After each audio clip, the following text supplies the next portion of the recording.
Aunty, पापा जी की तबीयत कुछ दिनों से नासाज है। सुरेश जी की बहू ऋचा ने उनके हालचाल जानने आई वर्मा जी की पत्नी निर्मला से कहा, ऋचा बेटा, क्या हुआ खन्ना जी को? कुछ दिनों से बाग पर नहीं आ रहे थे और उनका फ़ोन भी नहीं लग रहा था, तो मुझे थोड़ी फिक्र हो गई थी, इसलिए बस ज़रा हालचाल जानने आ गई थी।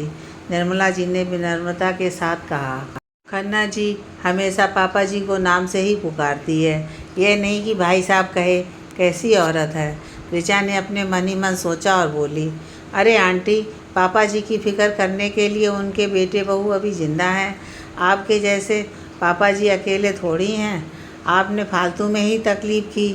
अभी सब अड़ोसी पड़ोसी पूछने लग जाएंगे कि मिसेस वर्मा क्यों आई थी। अब आंटी, आप तो खुद ही समझदार हो। आजकल लोग किसी की उम्र का भी लिहाज नहीं करते। क्या ज़माना आ गया है, किसी का भी नाम किसी से जोड़ने लग जाते हैं लोग, ज़रा शर्म भी नहीं आती। ऋचा ने निर्मला जी को बेइज्जत करने से पहले 2 मिनट के लिए भी नहीं सोचा। ऋचा के बिसबुझे बातों के तीरों को अपने दिल पर लिए आंखों के कोरों तक ढुलक आए, मोतियों को दबाए। निर्मला जी इतना सा कहकर लौटने के लिए मुड़ी ही थी कि बेटा, खन्ना जी का ध्यान रखना। हाँ आंटी, रख ही रहे हैं, आप बुरा मत मानना। फिर आप कभी पापा जी को भाई साहब भी नहीं कहती। किस किस का मुंह रोकें। ऋचा का बोलना बदस्तूर जारी था। बस बेटा, बस करो। निर्मला जी चली गई थी। अपने मंसूबों में कामयाब हुई ऋचा का दिल बल्लियों उछल रहा था। वह अपने पति नितिन का बेसब्री से इंतज़ार करने लगी ताकि वह उसे बता सके कि कैसे उसने निर्मला जी को बेइज्जत करके घर से निकाल दिया। वैसे भी उसे निर्मला जी फूटी आंख नहीं सुहाती थी। शाम को सुरेश जी का बेटा नितिन जैसे ही ऑफिस से घर पहुंचा, ऋचा ने नितिन को सारी घटना ज्यों की त्यों सुना दी और कहा, देखना, आज के बाद बूढ़ी अपने घर की तरफ देखेगी भी नहीं। इस बुढ़ापे में भी पापा जी पर डोरे डाल रही थी। खुद का तो पूरा परिवार निकल गई और अब इस घर की मालकिन बनने के सपने देख रही है। अकेली औरतों का यही काम है। पापा जी को भी तो अपनी उम्र देखनी चाहिए। तुमने बिल्कुल सही किया। आसपास के लोग भी आजकल टोकने लगे थे। दबे मुंह पापा और निर्मला वर्मा की चर्चा होने लगी थी। नितिन ने अपनी पत्नी की हाँ में हाँ मिलाते हुए कहा। उधर बिस्तर पर पड़े सुरेश खन्ना के कानों में भी अपने बेटे बहू की बातें पड़ी। बहू से ज़्यादा धक्का उन्हें अपने बेटे की बातों से लगा। जिस बेटे के लिए उन्होंने अपनी पूरी ज़िंदगी सुहा कर दी, वह उनके बारे में इतना संवेदनहीन कैसे हो सकता था। माना वे वृद्ध हो गए हैं, लेकिन इंसान तो हैं। निर्मला जी, उनके पति महेश जी और सुरेश जी तीनों ही कॉलेज के ज़माने के दोस्त थे। निर्मला जी और महेश जी दोनों का अपने परिवारों की रजामंदी से प्रेम विवाह हुआ था। फिर सुरेश जी का विवाह सुचित्रा के साथ हो गया था। शादी के बाद भी उन तीनों की दोस्ती बरकरार थी। अब वह तिगड़ी सुचित्रा जी के आने से चौकड़ी बन गई थी। शादी के बाद अक्सर महेश जी सुरेश जी को छेड़ते हुए कहते थे कि निर्मला को भाभी कहा कर। भाभी से पहले मेरी दोस्त है, जा नहीं कहता भाभी, सुरेश जी हंसते हुए कहते थे। वाकई में निर्मला जी और महेश जी ने ही सुचित्रा सुरेश की पत्नी के जाने के बाद सुरेश जी और उनके दोनों बच्चे नितिन और बेटी आरती को संभाला था। उनका सहयोग था, तभी तो सुरेश जी बिन माँ के अपने दोनों बच्चों को पाल सके थे। इंसान समाज से भी लड़ जाए अगर उनके अपने साथ हों, पर यहाँ तो सुरेश जी के बेटे बहू ही उन पर कीचड़ उछाल रहे थे। अपने आप को नए ज़माने के मानने वाले, कहने वाले स्त्री पुरुष के बीच भी दोस्ती हो सकती है, ऐसा मानने को तैयार नहीं थे। अपने आप को अत्यधिक आधुनिक मानने वाली उनकी बहू ऋचा ने कभी उनके सामने सिर पर पल्लू तक नहीं रखा था। खैर, उन्हें कोई ऐतराज़ भी नहीं था। ऋचा को भी उन्होंने आरती जैसे सब स्वतंत्रता दी थी, लेकिन आज अपने बेटे नितिन की बातों ने उन्हें तोड़ कर ही रख दिया था, बल्कि शर्मसार कर दिया था। उनकी परवरिश में ऐसी क्या कमी रह गई जो उनका बेटा इतनी घटिया सोच रखने लग गया था। वह और निर्मला जी अकेले हो गए हैं, अपने अपने जीवन साथियों को खो चुके हैं। इसलिए ही तो बेटा और बहू उनकी तकलीफ़ समझे बिना उन पर चरित्रहीन होने का लांछन लगा रहे हैं। कोई भी इंसान अकेले नहीं रह सकता है। उसे हमेशा एक ऐसे साथी की तलाश होती है जिसके साथ वह अपने सुख दुख बांट सके। अकेलेपन का दर्द वही समझ सकता है जिसने अकेलापन भोगा हो। बेचारी निर्मला तो अपने बेटा, बहू, पोता पोती और पति सभी को एक सड़क दुर्घटना में खो चुकी हैं। उनका सब कुछ खोने के बाद भी जिंदगी से कोई शिकायत नहीं करती। वहीं सुरेश जी पूरा परिवार होते हुए भी अकेले थे। बेटे बहू ही अपनी दुनिया थी। उनके पास अपने बूढ़े बाप से बात करने के लिए जरा भी वक्त नहीं था। निर्मला जी के साथ 2 घड़ी बात कर लेने से सुरेश जी और निर्मला जी दोनों का ही मन हल्का हो जाता था। दोनों कुछ देर हंस बोल लेते थे, लेकिन उनके अपने बच्चों से ही उनकी इतनी सी खुशी बर्दाश्त नहीं हो रही थी। आज सुरेश जी सोच रहे थे कि काश उन्होंने अपनी बड़ी बहन की बात मान ली होती तो निर्मला जी को इस तरह यहाँ से इतना बेइज्जत होकर तो नहीं जाना पड़ता। अरे सुरेश, शादी कर ले। बुढ़ापे में जीवन साथी की सबसे ज़्यादा ज़रूरत होती है। जिन बच्चों की खातिर तू शादी करने से मना कर रहा है, वही बच्चे जब बड़े होकर अपनी अपनी ज़िंदगी में मसरूफ़ हो जाएंगे, तब अकेले बुढ़ापा काटना मुश्किल हो जाएगा। ये अच्छा प्रस्ताव है। लड़की अच्छी है, मेरी देखी भाली है, दोनों बच्चों को अच्छे से देखभाल करेगी। वैसे भी तू अकेला क्या क्या करेगा, घर, नौकरी और बच्चे। सुरेश जी को अपनी बड़ी बहन सीमा की कही एक एक बात याद आ रही थी। नहीं सीमा दीदी, अव्वल तो सुचित्रा की जगह मैं किसी और को दे नहीं सकता। दूसरा, बच्चे इतने छोटे भी नहीं हैं, ये भी अपनी माँ की जगह किसी और को नहीं देंगे। नितिन 14 साल का हो गया है और आरती भी इस साल नवंबर में 12 साल कंप्लीट कर लेगी। सुचित्रा को भी गए 3 साल हो गए हैं। अब तक कर लिया तो आगे भी कर लेंगे। सुरेश जी ने ऐसा कहकर सीमा दीदी को साफ साफ मना कर दिया था। सुरेश जी ने अपने दोनों बच्चों की खातिर दूसरी शादी न करने का फैसला ले लिया था। वे अपने बच्चों को सौतेली माँ के साए से बचाना चाहते थे। सौतेली माँ बच्चों के साथ अच्छा व्यवहार नहीं करती। सुरेश जी का भी इस सुनी सुनाई धारणा पर विश्वास था। वैसे भी सुख दुख पाकर सुरेश जी ने बेटे नितिन और बेटी आरती की परवरिश की, और परवरिश ही नहीं, अच्छी परवरिश की। आरती डॉक्टर बन गई थी और अपनी शादीशुदा ज़िंदगी में खुशहाल थी। नितिन भी चार्टेड अकाउंटेंट हो गया था। नितिन की शादी ऋचा से कराने के बाद सुरेश जी ने सोचा था कि आरती के चले जाने से घर में पनपा सूनापन ऋचा के आने से समाप्त हो जाएगा। लेकिन शादी के बाद ऋचा और नितिन की अपनी एक अलग दुनिया बन गई थी और उस दुनिया के लिए सुरेश जी बेगाने से हो गए थे।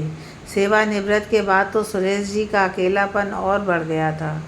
जब तक ऋचा नहीं आई थी, सुरेश जी और नितिन साथ साथ बैठकर क्रिकेट मैच देखा करते थे। कभी कभी दोनों बाप बेटे किचन में एक साथ खाना बनाते थे। नितिन सुबह शाम ऑफिस जाने से पहले और ऑफिस से आने के बाद सुरेश जी के पास बैठकर बातचीत करता था। कभी कभी दोनों बाप बेटे साथ में मॉर्निंग वॉक के लिए भी जाते थे। लेकिन ऋचा के आने के बाद बहुत कुछ बदल गया था। सुरेश जी को नितिन या ऋचा से कोई शिकायत भी नहीं थी। वह अच्छे से जानते और समझते थे कि एक दूसरे को समझने के लिए दोनों को साथ में वक्त गुजारना ज़रूरी है।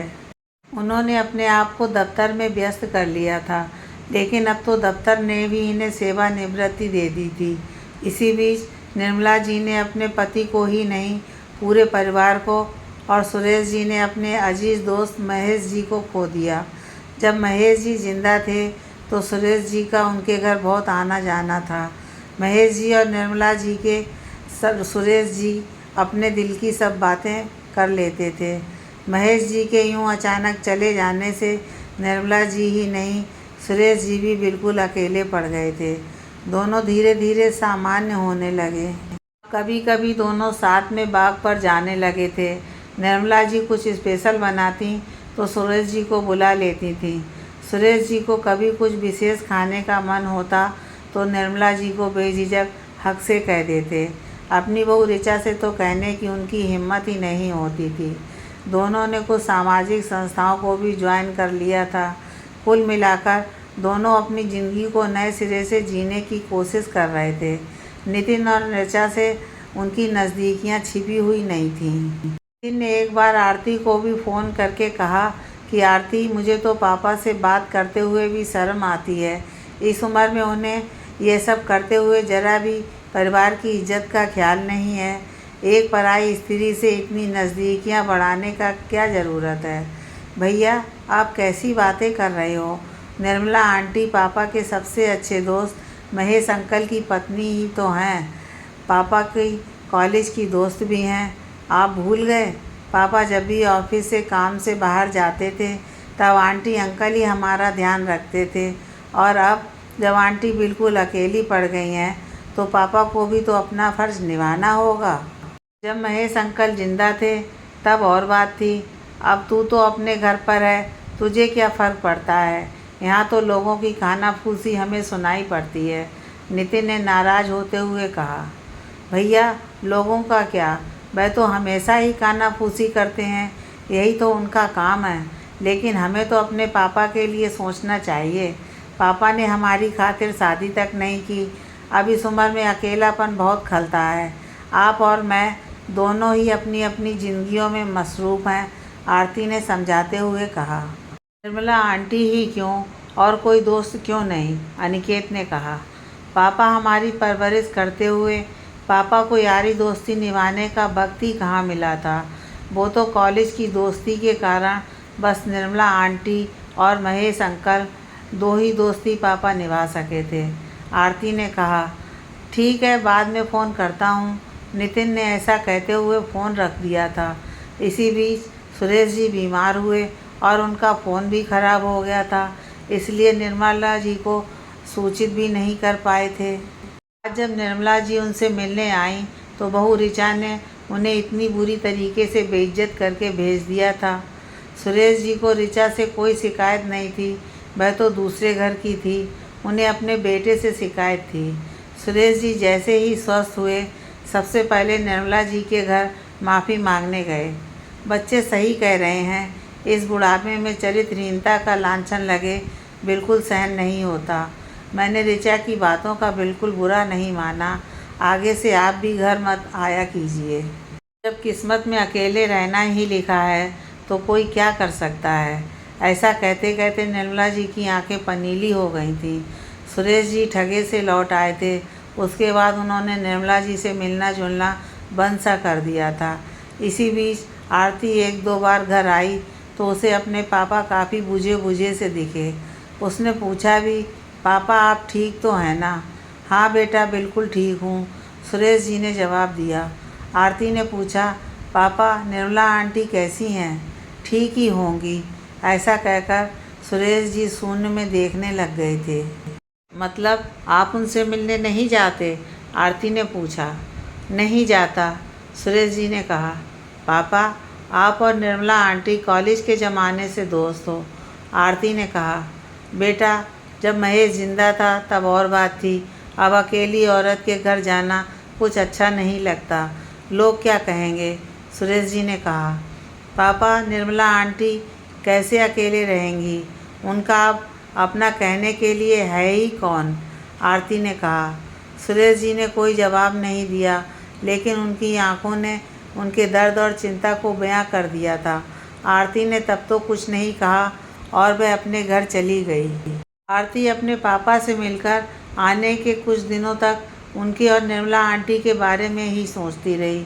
उसके पापा सुरेश जी का सोशल सर्किल बड़ा ही सीमित था। ऑफिस, घर और बच्चों को संभालते हुए उन्हें कभी इतना समय ही नहीं मिला था कि वे अपना सर्किल बढ़ाते। तब केवल महेश अंकल और निर्मला आंटी ही उनके सबसे अच्छे या कहें कि एकमात्र दोस्त थे। महेश अंकल के जाने के बाद पापा और निर्मला आंटी दोनों ही अकेले रह गए थे। इंसान अकेले नहीं रह सकता, उसे हमेशा एक ऐसे साथी की तलाश होती है जिसके साथ वह अपने सुख दुख की सारी बातें कर सके। अकेलापन वह दीमक है जो कि धीरे धीरे इंसान जैसे हरे भरे वृक्ष को अंदर ही अंदर पहले खोखला करता है और फिर उसे चट कर जाता है। पापा भी तो ऐसे ही धीरे धीरे मर रहे हैं। जिंदा तो हैं, लेकिन उनकी ज़िंदगी धीरे धीरे चुकती जा रही है। आरती अपने पापा को वापस पहले जैसा देखना चाहती थी। काफ़ी जद्दोजहद के बाद आरती ने आखिर एक फैसला ले ही लिया था।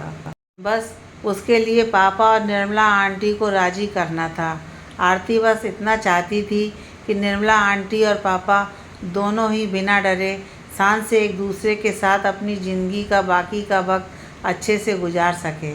आरती ने अपने पापा की शादी निर्मला आंटी से करवाने का निर्णय कर लिया था। अब आरती को अपने पापा और आंटी को इसके लिए मनाना था। आरती ने पापा और आंटी दोनों को एक कॉफ़ी शॉप में बुलाया। बेटा, तू पागल हो गई है, इस उम्र में शादी, लोग क्या कहेंगे? ऋचा और नितिन तो मुझे कभी माफ़ नहीं करेंगे।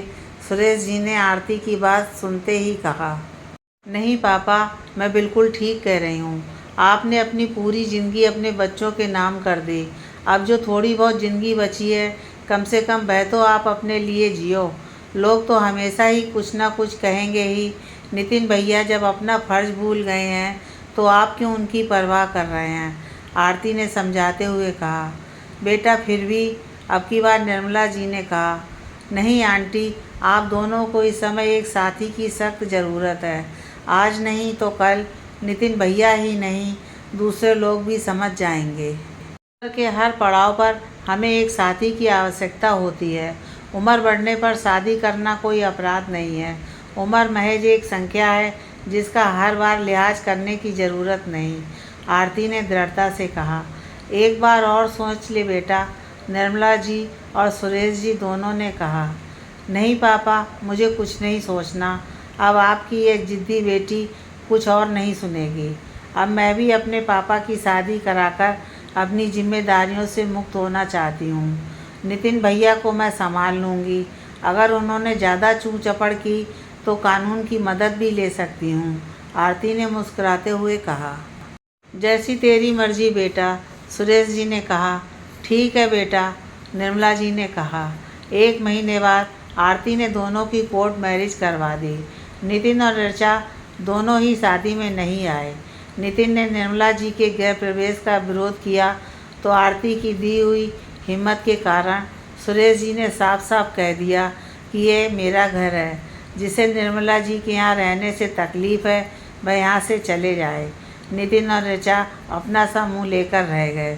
सुरेश जी और निर्मला जी अपनी बाकी की ज़िंदगी सुकून से जी सकते थे।